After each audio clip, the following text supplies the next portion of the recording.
Bonjour, bienvenue pour cette nouvelle vidéo consacrée à l'expérience et à l'expérimentation de toutes les idées que nous avons vues depuis le début de la semaine sur ce qu'est l'expérience.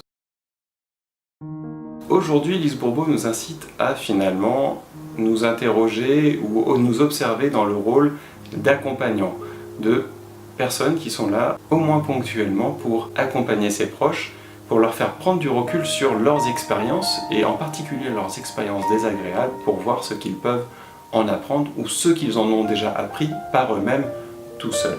Alors pour moi, c'est pas une découverte parce que c'est quelque chose que j'aime faire et que je fais depuis longtemps. Et du coup, j'ai un peu de mal à répondre à cette question et à détailler un peu. Pour moi, la réponse à la question du jour est oui, c'est facile pour moi d'être comme ça. Puisque je le fais depuis très longtemps, mais vraiment très longtemps. Ça doit faire, je sais pas, plus de 15 ans. Ça fait beaucoup moins longtemps que je suis formé à l'accompagnement, à l'écoute, etc. Ceci étant, c'est quelque chose vers quoi je me suis tourné assez naturellement, intuitivement, vous mettez le mot que vous voudrez dessus. Ceci étant, qu'est-ce que ça apporte? Eh bien, ça montre que parfois c'est beaucoup plus facile de le faire pour les autres qu'avec soi-même. Ça me fait penser à l'adage qui dit que ce sont les cordonniers les plus mal chaussés.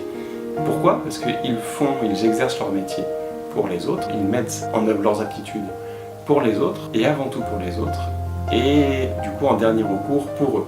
Alors il y a plein de raisons, parce que ça permet de se nourrir, etc., etc. Ceci étant, ça montre aussi que dans cette position, nous nous accordons peut-être moins d'importance, alors que mieux nous allons, plus il est facile et quelque part légitime d'apporter du soutien aux autres, et du coup d'accompagner les autres, et mieux on pourra le faire, parce que mieux nous nous connaissons, plus nous pouvons être ouverts, accepter l'autre tel qu'il est, et du coup plus il est facile d'accompagner les autres, et plus notre accompagnement sera juste. Ce sera tout pour aujourd'hui. Je vous laisse répondre à la question pour vous-même, à nous partager dans les commentaires comment vous vous sentez face à cette expérience, surtout si elle est nouvelle pour vous, ou même si elle n'est pas nouvelle, comment vous vous sentez? Est-ce que vous avez l'habitude de le faire ou non? Comment vous le faites? Qu'est-ce que vous ressentez quand vous le faites?